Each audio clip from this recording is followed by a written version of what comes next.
Good evening, ladies and gentlemen, and welcome to another edition of TBR. And I'm George Binns. And as you probably noticed from the previous shows, I always put a little advertising in the tail end of, if you got your opinion that you want to express, there's room at the table. And that's what we're doing this evening. Stuart, the lawyer, Gardner, is back, and he wants to talk about Trump. Yeah. So, always fun to talk about Trump, isn't it? yeah, Everyone else seems to be doing it. and we're going to talk about it from both the pluses and the minuses, because nobody is totally good or totally bad. So what do you think about Trump? Well, I'm glad he's not. Here's something that's good about him. I'm glad he's not president anymore. I'm glad he's out, but I think that he's changed the Republican Party. I think there's a term out there, Trump identity politics, instead of other names for it, and I think it's a very disturbing trend, something like we talked about last time with the Kyle Rittenhouse, where I thought it sort of opened the door for violence to go through protests. I think Trump has changed the Republican Party to reflect more of his limited values. What do you mean by limited value? So I think what Trump okayed, I got four sort of terms: violence, insanity, racism, and disinformation. BIRD. That's sort of, I made that up myself. Okay. But instead of bird, it's bird. And I think if you look at Trump's speeches, both when he was campaigning and when he was president, what he did was he opened the door for people to okay violence. You know, it's okay, rough him up a little bit, or drag him out, or in my day we'd punch him out. And I get it. You know, he doesn't specifically say go shoot this person, but basically what that is it's a green light to supporters that acceptable behavior. I think the insanity and disinformation go hand in hand. I think that Trump, you know, he does things like, for example, you know, recently, you know, something more apropos to what we're talking about, the election challenges. There was an election challenge in Arizona where the Republican Party hired a ninja company, some company to go in and look at the Arizona vote count, right? Okay. And They did the whole thing. It was a Republican-sponsored event. It was a Republican organization, and they came and they found that there was not only no fraud, that in fact Biden got more votes than they had actually counted. So they recounted the votes and stuff like that. And Trump comes out in a speech and says there was fraud. And what happens to that is people don't do their homework. You and I do our homework. Yeah. We read the newspaper. We check two sources. We disagree. We talk. We don't bring out guns and shoot each other. But a lot of people don't have that composure. And so all they see is Trump yelling that there was fraud. And I think that disinformation campaign, along with the violence, along with the insanity, along with the racism, has degraded and degenerated the Republican Party. I mean, I actually agree with a lot of the Republican Party views, the original views. But now there's no platform. It's just whatever Trump says. I mean, I could go on for hours. Right now, if you don't agree with Trump, you're out. You know, he doesn't support the Georgia governor because, you know, you know the tape. He called up the Georgia governor and said we need 20,000 votes or whatever the number was. You know, and the Georgia governor's like, I think you got it wrong. It was fine. And he was a Republican that voted for Trump. But because he didn't support this great lie that the election was stolen, he's out. Yeah. Well, yeah, Trump is a pain in the drain, is the politest way I can put it, that does a lot of things that are not used to the ritual of politics as we've known it. And the one thing you have to recognize is he defeated 13 other Republicans to get the nomination from the party. Yeah, establishment Republicans, yeah. And he defeated Hillary and her well-oiled machine Yep.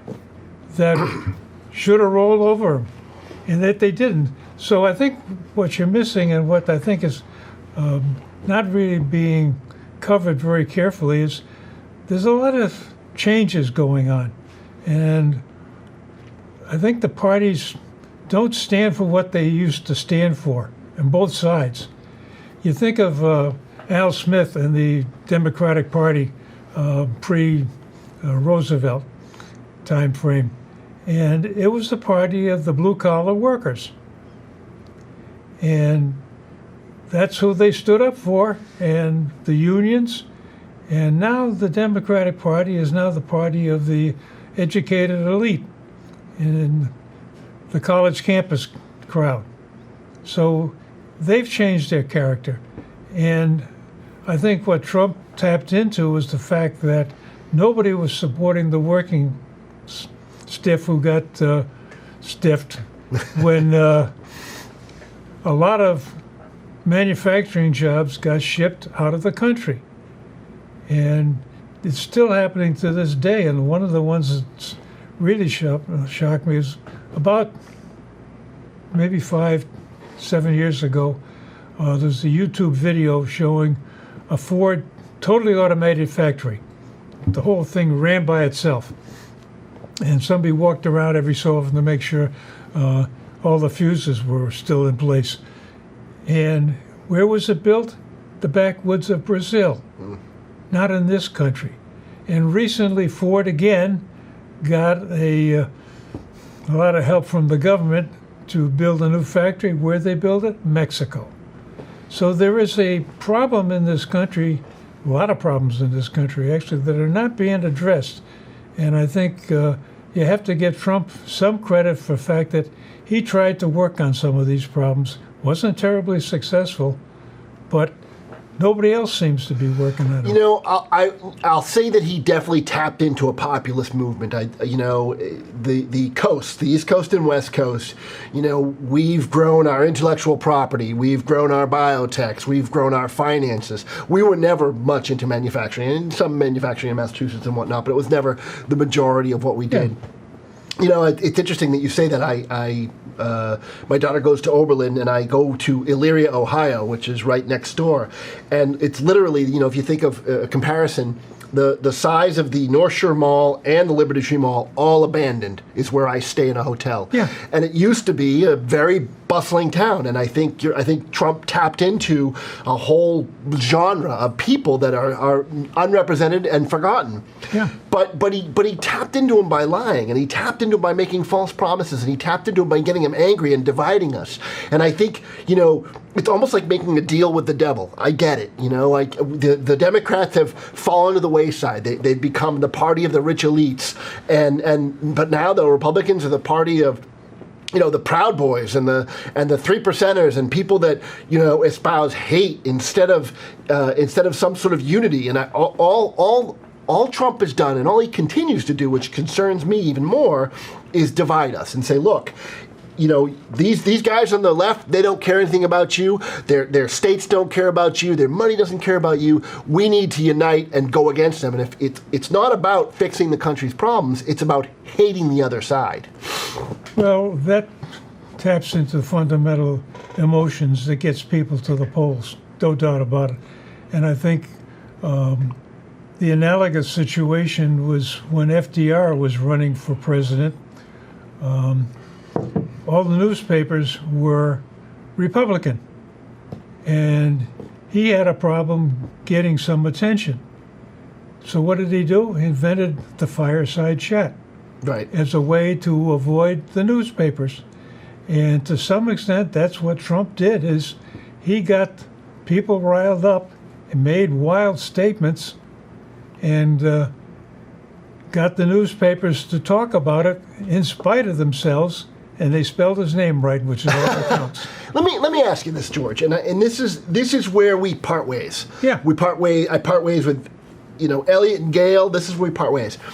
I think it's incredibly dangerous. I don't see a difference, and I'm not going to compare Trump to Hitler or anything, but what I do think is I don't see him going, you know, the press is the enemy of the people, and, you know, the different things that, your state's going to go to hell, any more different than, it's the Jews' fault because they control banking, or it's this group of people's fault because they do this. I see the same sort of building up your story, and I hear what you're saying. He wasn't getting, he had to get people to the polls. He had to get the passion out.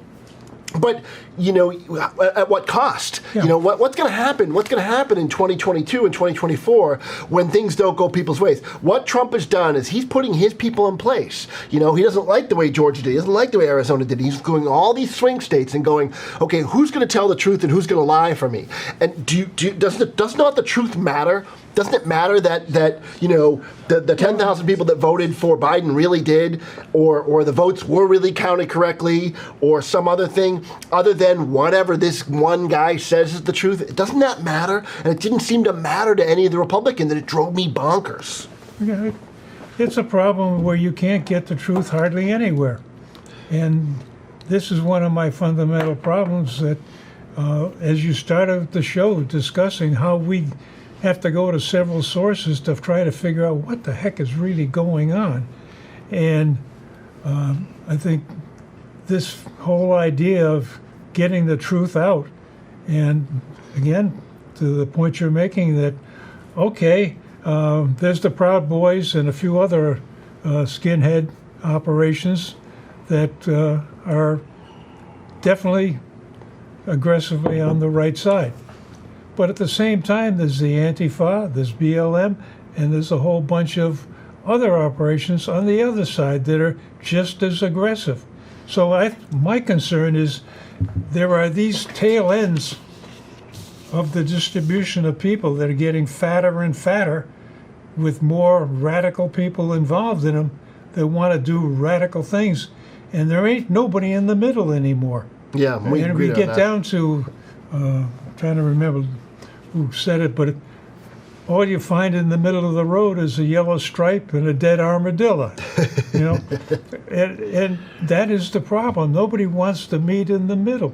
Even when you're listening to the discussions at the Supreme Court over the Roe v. Wade free-for-all.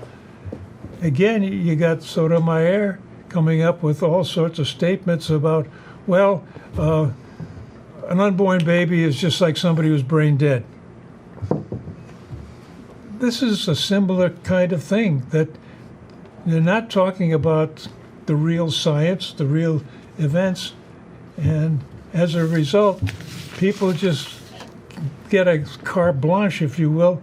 I can throw any wild idea out and it'll hit the wall, it'll stick. Well, that's concerning me too. And one of the we talked about what are the ramifications of the Trump presidency, and conspiracy theories are abound everywhere. Oh yeah. And you can't. They're almost impossible to combat because you've got this natural human emotion to sort of believe these things, and my fear, again, we talk about Trump, is that he supported these things. I remember they were asking about QAnon, and he said, I don't know anything about QAnon, they don't like pedophiles. Well, who doesn't not like pedophiles? No one likes pedophiles. I mean, the whole world. And basically what that does is a tacit approval. He was asked about David Duke. I don't know about David Duke. Another sort of diversion. A tacit approval of okay, and I get it. He's a master marketer, and he wanted to get votes. Yeah. But George, you want to win at all costs? Is that what you want to do? Well, that's what either party is doing. When Hillary came out with that statement, they're a basket of deplorables. Yeah. I mean, you get the same thing on both sides. Yeah, Hillary was a bad candidate. And we get the situation where we go to the polls and you hold your nose and put an X down someplace, kind of thing. I can't remember an election recently where I was really confident that, hey, that's the guy I want, or that's the lady I want. Yeah. It's, well, geez, it's either, no, I don't want them, I'll take them. Lesser of two evils. My concern is, I agree, and I'm not in love with the current administration. However, at least it's in a, and maybe this is a bad statement, but it's a little more politics as usual, which again, maybe didn't help a lot of people. Yeah. But it didn't cause the country to go to war with each other. You know, if we could go back before the Civil War in the 1850s and 1860s, early 1860s, and look at, and we probably could, you know, look at the newspapers, look at the common contemporary thought. Are we going to see the same type of writing that we see today? Yes. And that's terrifying. I mean, Yeah, what are we going to do? We're going to have a civil war? Or The book is called The Infamous Scribblers. yeah. And this one particular reporter from Fox News, no less, wrote a book documenting from before the country was the United States up through, I forget the time period he finished the book, where he kept saying the same thing over and over. Jefferson bribed newspaper editors to put false stories in about his competition. Yeah. So it was going on. It hasn't changed. That's a depressing part. You think about this country's got high morals and good standing, and when you get down to checking it out, you can find some sleazy characters in any time frame. Well, we've got to do something about it, George. I mean, Yeah. you and I aren't in charge, but Yeah. we've got to do something. And I'm concerned about both the next election and the next presidential election. I don't know how to do it. I don't know how to. I just people that don't see right through this type of politics is what concerns me. Not the guy that does it. The guy that does it, I expect it from. Yeah. It's the people that don't see through it. Yeah, that's the problem. And again, you back to depending upon the mainstream media to come up with, hey, this is the real story. And too many times you're getting editorials that are blended in with reporting. And commercials. Yeah. And yeah, I understand that a newspaper is entertainment. They've got to sell papers, they've got to sell ink. But at the same time, they keep talking about the high moral standard of the First Amendment, the right of free speech, and the right to have a newspaper. Well, I just don't see the results. It's a disconnect in my mind. I guess my concern is got people like you and people that are more to the right Yeah. were supported Trump because he was the lesser of the two evils for you guys. And to me, it's not even a question, and that's what concerns me. If you and I can have discourse, but the rest of the country, we aren't even close. Well, I think the other thing, too, is Trump at least tried to do some things where we had some real problems. He tried to seal the border. Yes. And yes, we need immigrants, but I'd like to see a plan more like Canada's, where the Canadian Prime Minister, I think it was Trudeau, made the comment that they like immigrants because most of the immigrants that they bring into the country have a higher education level than the average Canadian. Right. They are doing some vetting of people that come in there, not just open the borders and stand back and wonder who came through the gates. And you get this kind of the problems with the tariffs. Again, we have a problem with Canada. They were dumping an awful lot of wood products into this country, affecting our businesses. At the same time, they had extremely high tariffs on dairy, so that the dairy farmers in the upper Midwest couldn't compete with the Canadians. Canadian dairy, yeah. So, yeah, he worked on that. Besides NAFTA, the problems we've had with China. Yeah. It was a thought when Kissinger and Nixon went to China and said, hey, boys, come on and get you into the game. I thought it was going to be a good idea. Well, it was a political ploy to separate China from Russia, which Right. it somewhat did. But the ramifications of China right now in the South Pacific, with Taiwan, I think what too many people are just blandly looking at Taiwan. Well, make them, if the Chinese want them, they can really have them. TSM is the largest manufacturer of semiconductors in the world. Yeah. And they're on Taiwan. Right. If China takes them over, you think we've got problems now? Yeah. So I think at least he was trying to address some real problems, and maybe he wasn't as successful as we'd like, but at least he's trying, and I don't see that happening. with the other side. Yeah, would you support his candidacy in 2024 if he runs for president? And the lesser of two evils, yeah. It depends who. Hey, if Biden runs again, sure. I mean, would you support an age limit for president? Something over, you can't be over, or age limits for senators, or would you support? I mean, we've I talked think about this. we ought to go back to just fundamental question of term limits and just be done with it. Yeah, how do you make that happen? Because they have to vote for them themselves. Who's going to vote themselves out of a job? Right, I understand that. That's a very difficult question. So what? We're again back to square one. We're back to like problems don't get solved. Exactly. We have the same issues, but more extremist candidates are going to cause more extreme problems. In thinking about doing this discussion, I started thinking about things like there's a famous meme that goes around, shows the picture of Hiroshima now. And it's a gorgeous city. It's all been built up and it's very, very modern. And then they counterpoint that with Detroit. And underneath they have the little phrase of, and who won the war again? Or you look at China and look at the development there. And you get into some of the details of how many miles of high-speed rail they have. Yeah.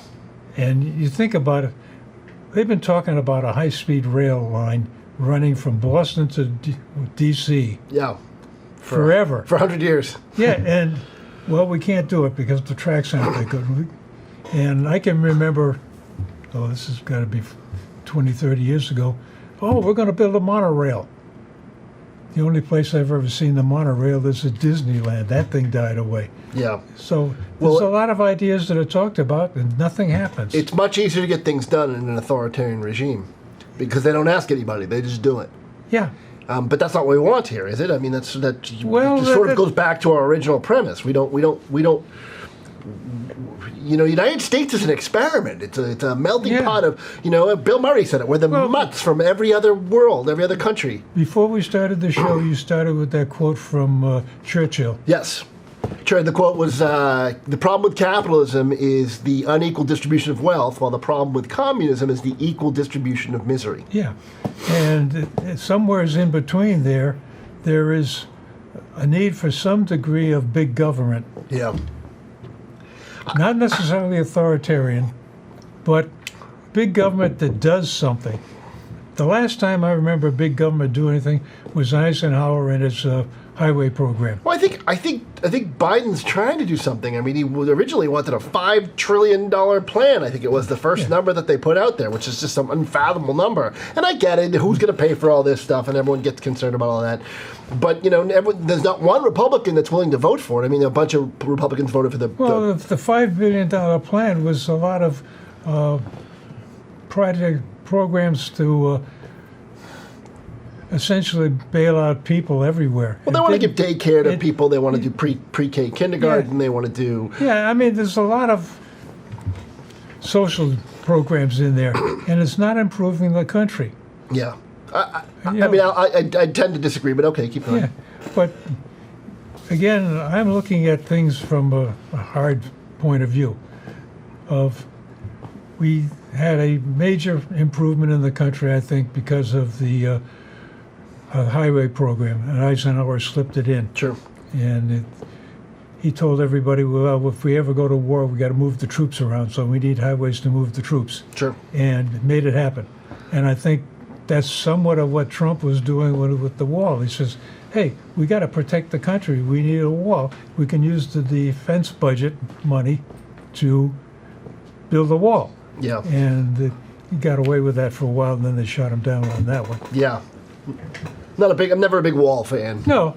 Well, how else are you going to control the border?